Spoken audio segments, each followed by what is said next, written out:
Алпамыс артынып-тартынып ел шетіне тақалғанда әкесі Байбөрі алдынан шыққан. Байбөріні бұлайша желпілдеткен жалғыз ұлдың жар сүйген қуаныш емес, жанын жегідей жеген қасірет күйік еді. Осыдан бір апта бұрын еліне жау шапты. Қалмақтың Тайшық деген ханы қалың қолымен шегірткеде қаптап келіп, Байбөрінің малын ойсырата бөліп айдап кетті. Қашанда көшпелі елдің көңілі малына қарап көтерілген. Ен далада аңдай өрген байлығын Тайшық хан сыпырып кеткен соң, Байбөрі бір-ақ күнде мүсәпір боп қалды. Мал ашуы мен жан ашуы бір. Сонан соңда Байбөрі ызадан булығып, іші күйіп жүрген. Тіптен баласы мен келіннің ырғалып жырғалған жағасы жайлау күйін көргенде, одан сайын күйіп пісіп, көкірегін кернеген қыжылын ақтара салып еді. Әкесін көріп, атынан түсіп, ізет көрсеткен Алпамысқа ақыра тіл қатты. «Тұр бұлай жолымнан», деді Байбөрі. «Малыма құрық, басыма сырық дейіп, дұшпанға таба болар сәтінді күткендей, осынша неге жетістің? Көрінбесең етті көзіме.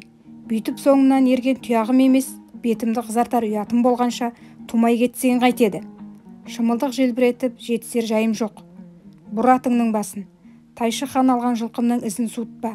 Қотыр тайын қалдырмай айдап қайт. Отының басына ойран салып кегімді қайыр. Осы айтқанымды орындамасаң, сол жақта пенде болып қала бер. Оған еш өкінбеймін». Әкесінің қатты сөзі Алпамыстың қабырғасын қайыстырды. Қабырғасы қайыса тұрып ашуға булықты. Ақ тілеумен ауылына оралғанда Тайшық ханның салған бөлігі жас жүрегіне кекті жара болып жабысты. Енді дұшпанның өз қылығын өзіне көрсетпесе, сол кекті жара жазылмайтындай. «Ата», деп саңқ етті Алпамыс, өнінде тәуекел еткен уыт бар. «Ақ батаңды бер, жер басып жүрсем дұшпанға табы етпеспін. Тайшықты тайдай шыңғыртып, қойдай көгендеп кегіңді қайтарамын. Тілекті тәңірім бермесе, пенде боп сонда қалармын.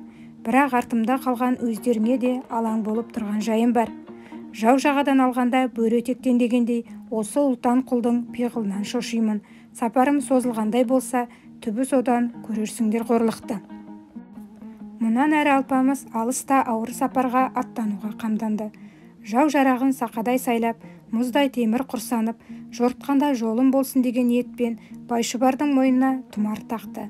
Содан бейсенбі күні 5-інде үзеңгіге аяқ салып, 6 айлық жолдың шетінде жатқан Тайшық хан еліне атының маңдайын қаратты. Осы кезде артында қалып бар жатқан ел жұрты қойдай шұбырып, Алпамыстың жолына шығып, ашумен аттанғалы тұрған батырға бір тілек білдіріп еді. «Ей шырағым Алпамыс», десті көпті көрген ақсақалдар, «алыс жолға жалғыз аттанып барасың. Осының жайы қалай болар екен? Жалғызды Құдайға ғана жарасқан. Тіл алсаң, жалғыз өзің барма. Еліңді жинап, көппен бірге бар». «Уа жұртым», деп еді сонда Алпамыс. «Жалғыздың жары бір Құдай болсын дегенде сөз бар. Құдай жар болсын. Егер шынымен маған жандарың ашса, бір тілегіме құлақ салыңдар. Артымда атанам қалып барады. Маған көрсеткен көмектерің болсын. Сол кісілердің қас қабағына қараңыздар. Сонан соң қайтарым, әйелім Гүлбаршының ішінде 7 айлық бала қалып барады. Егер ұл туса, атын жәдігер қойыңыздар. Жетімдіктен жаны жүдеп жүрмесін. Басқа айтарым жоқ. Тағдыр қуанышпен қауышуға жазсын». Осылай деп Алпамыс жүріп кетті. Ұзын жолға түскен соң Байшұбардың еті қызып, ауыздығын сүзе тартып, ұстарадай лыпылдады. Ойынды еті бұлтылдап, қолтығынан тер шығып, алыса-алыса Алпамыстың қарын талдырды. Жүрген сайын ұзын жолдың апшасын қуырып, шапқан сайын шерай түсіп, алысты жақын ете берді. Алпамыс 6 айлық жолдың жартысынан өтіп, толқыны тайдай тулаған айдын көлге тап болды. Жел соқты болып келе жатқан соң, суының тұнығына қанып, шалғынын кешіп, тыныс алуды ойлаған. Сол ниетпен ат басын бұрып, тақалып келгенде, ақ жаулығы басында, ақ таяғы қолында бір кемпір ұшырасты. Алпамыс жақын келіп жөн сұраса, кемпірдің көзінде жас, көңілінде мұң. Жас батырды көргенде, аруанадай азына бір топ шеңгелді құшақтап, зар еңіреп қоя берді. «Ау жан шеше», деп жөн сұрады Алпамыс. «Мұнша неге жылайсың? Кімнен зәбір көрдің? Айтшы сырыңды. Қандай дұшпан болса да қайтарайын кегіңді». Сонда кемпір көзінің жасын сүрте тұрып тіл қатты. «Жаратқанның құлағына зарым жеткен шығар. күткенім өзің едің, шырағым Алпамыс. Айтайын сырымды, шағайын мұңымды. Өз жұртың болса да, Байсынның байтақ даласын жайлаған қай қоңыратты білесің. Әкең Байбөрінің малын бағып, тілеулес болған шешеңнің бірімін. Тайшық ханның тепкісі еліңде есеңгіретіп кетті ғой. Менің азамат болған атан жілік 40 ұлым бар еді. Несін айтайын, 40 да бірдей нар еді. Қарынан құрығы түспей, қар жастанып, мұз төстеніп, әкеңнің қалың жылқысына қорған болып жүретін. Сол 40 ұлымды бірдей Тайшық ханның тобыры қырып кетті. Соңдарында сормаңдай болып 40 келінім қалды. Көзімнен қанды жасым ағып, қуарға мыстан болып мен қалдым. Енді міне жолыңа тілеу тілеп, алыс сапар үстінде бір тыныс алып өтсінші деп алдыңнан шыққан жайым бар. Мына қырдың астында 40 отауды күңірентіп жеңгелерің отыр. Атыңның басын бұрып, ауыздығын алып, бірер күн жеңгелеріңмен ойнап күліп демалып аттан. Батыр да болса, көргеннен көрмегені көп. Албырт Алпамыс кемпірдің сөзіне дұғадай ұйып едім. Көңіліне еш күдік алмай, жас жаны жабығып, қарт ананың қаяулы көңілін жұбатуға бел буған. Шығасыға иесі басшы болады дегендей, Алпамыстың көрер бейнеті, тартар азабы осы бір сәттен басталып еді. Айдалада кездескен жалғыз кемпір сол бейнетпен азаптың тұзағын құрушы мыстан болатын. Ал бұл мыстанды айдап салып, жол торытып қойған Тайшық хан еді. Алпамыс я сәт деп атқа қонып елден шыққан күні Тайшық хан түс көрген. Түсінен жаны түршігіп, жамандықтың хабаршысындай қабылдап, аяқ астында ел жұртын апыр-топыр жинап алған. Жинап алып көрген түсін айтқан. Мұнысы түсін жортқаны емес, сол түсіне шығар күндей сеніп, тақалған қатерден құтылар айла іздегендей әрекет еді. «Уа жарандар», деген Тайшық хан, «сөзіме құлақ салыңдар. Бүгін бір жаман түс көрдім. Мына жарық дүние тарылып, тарының қауызына сиярдай күн туған екен деймін. Жамандықтың нышанын жасап, құрсаулы қара нарым өзіме қарсы қарап шабынады. Есімді жиғанша болмады. Арыстандай айбатты, жолбарыстай қайратты бір жас батыр жалаңдап келіп, ел жұртыма бүйідей тидім. Қаламды шаңға көміп, қақпамды қанға малды. Басымнан тәжімді, бауырымнан жарымды тартып алды. Айдарлымды құл қылды, тұлымдымды тұл қылды. Ел жұртымның тоз-тозы шыққан соң, қабырғам сөгіліп, қасірет шегіп, еңіреп жүр екенмін деймін. Бұл айтқаным түс болып қана қойса, мұнша түңіліп түршігермедім. Кешегі жиделі Байсын даласын жайлаған қалың қоңыраттан түре қуып келген жылқыға жоқтаушы шыққан секілді. Сол елде Шұбар аттылы Алпамыс деген жас берен бар деп еді. Қартайғанда қу жүрегім жаңылмаса, сол жас батыр атқа мінген секілді. Құлағыма Шұбар аттың дүбірі келгендей. Ау жұртым, қайтпек керек. Алдынан шығып, қол қусырып, жылқысын қайырсақ, айыбым деп қызымды берсем, шыбын жанға сауға болар ма? Көзге көрінген қатер болмаған соң, жиналған жұрт Тайшықтың түсін жақсылыққа жорып, тақсыр, түс түлкінің боғы болады, қорықпаңыз, еш нәрсе етпейді, десіп қауқылдасқан еді. Бірақ Тайшық райдан қайтпаған. Жүзі қуарып, қабағы түйіліп, айтқанына дауа болар айла күткендей отырып қалған. Осы кезде сол елге жаманшылығымен мәлім болған, жасы 300-ге жеткен, бір кез ширек бойы бар, адам таппас ойы бар, бір мыстан кемпір жиналған жұртты елең еткізіп тіл қатқан. «Хан ием», деп еді мыстан, «сіз өзіңіз хан басыңызбен дұшпанға жалғыз қызыңыз Қарагөзді беремін деуіңіз қалай? Онан да дұшпанның еріне қыз беріп қор болғанша, өз еліңнің құлына беріп зор бол. Менің басы таз, балтыры қотыр ұлым бар. Қарагөз аруды сол балама қос. Ал мен дұшпаныңды байлап матап, табанның астына салып берейін». Тайшық хан бұл сөзді жөн көріп, әрі мыстанның айласына сеніп, дұшпаны табан астына түсер болса, қызын беретін болып уәде жасаған. Мыстан кемпір болса, сол күні дереу жолға қамданған.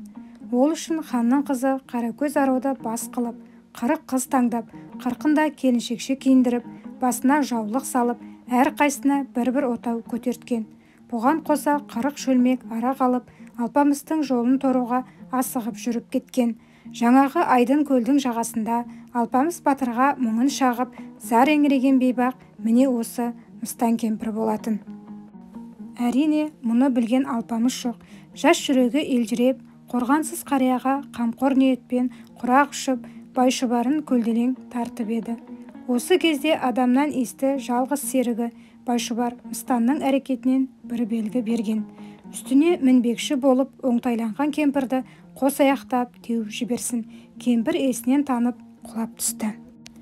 Бірақ көн боп қатып алған сірі жан пәле кешікпей-ақ есін жиып, ербиіп басын көтеріп, Байшұбарды жамандай жөнелген.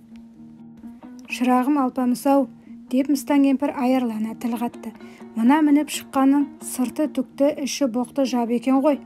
Ойбай-ау, сендей жалғыз жабыны жауға міне ме екен? Ара күндік жол жүрсе, аяғынан ақсайтын, алдаспанды суырсаң, жау жеріне тастайтын нағыз жауың осы болмақ. Қарағым Алпамыс, елге қорған болсаң да, еркелігің қалмапты ғой.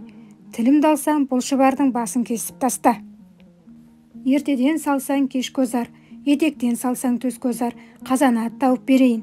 Шұбар аттан қылығын шәлкестігі деп ұққан Алпамыстың ойына Мыстанның сөзі шоқ салып, үлгергендей әсер етіп еді. Демде лып етіп, ашу шақырған жас батыр жарқ еткізіп қылышын суырып алды да, астындағы қылқұйрықтың қаз мойнын нысана етіп шауып жіберді. Жалғыздың жары Құдай. Осы тұста бір ғажайып іс болды. Алпамыстың қылышы жел үрген жапырақтай жалт етіп қара жерді қапты. Мыстан кемпір бұл тұста да айла тауып, Алпамысты алдарқата шақырып, асықтыра жөнеліп еді. Алдыға түсіп, бүкеңдеп жүгіріп бара жатты. Мыстан кемпір алдыда, Алпамыс артта. Мыстан бүкеңде жүгірген күйі шақ-шақ етіп сөйлеп келеді. «Уай өңшің шұнаққар, 41-де қайда құрып кеттің? Алпамыс келеді, Алпамыс. Табалаған дұшпанды табандарыңа салып береді. Алыс жолға аунап-қонап аттансын. Жайылып жастық, иіліп төсек болыңдар. Шығыңдар сыртқа тезірек». Бір елдің ішінен қаракөз айымды бас етіп сүзіп алған өңшің ақмаңдай ару қырық отаудан жүгіре шыққанда Алпамыстың алдына сұлу қыздарды шашу етіп шашқандай болып еді. Өңшің перизат шапыр-шұпыр болып шуылдаса жүріп, Алпамысты ақ кілемге түсіріп алды. Бірінен бір асқан қырық қыз қылымсый күліп, қымсына жүріп, жас батырға кезек-кезек қызмет көрсетуде. Алпамыс болса албырт көңілі судай тасып, күлім көз арулардың ықылас пейілін тамашалап тояр емес. Мыстан кемпірдің әбден шегелеп, үйретіп тастаған ақылын қаза етпестен қызмет көрсеткен қырық қызда еш сыр берер емес. Тек қана қаракөз ару Алпамысты бір көргенде-ақ жас жүрегі өрекпей соғып, бөлек бір сезімге шырмалғандай болған. Осыдан кейін өз қылығының оң терісіне мән берместен Алпамыс түскен отауға 3 рет кіріп шықты. Дәл қазір қаракөз сұлу дүниенің бәрін ұмытып, осынау ойда жоқта ұшырасқан жас батырдың тілеуін тілеп кеткендей күйде еді. Алпамыс та қаракөздің таң алдында дара туған шолпан жұлдызындай ерекше жаратылысына таңырқай көз салған. Сонымен Алпамыстың көңілінде тарыдай күмән жоқ. Алдына келген асты алып, аузына тосқан арақты ішіп жата берді.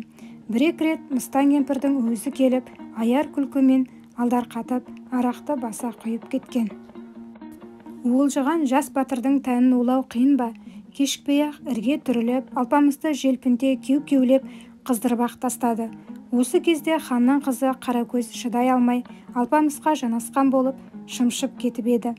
Қу Мыстан мұны да жаза жіберген жоқ. «Ей шайтан, түсіндім ниетіңді, жолама бұған. Енді бүйтсең, барған соң әкең айтып, сорыңды қайнатармын», деп жыландай ысқырып қуып тастаған. Бұл кезде алдарқатып, баса ішкізген арақ Алпамыстың буынына түсіп, әбден масақ тартып, ұйықтап кеткен еді. Мыстанның күткені де осы болатын.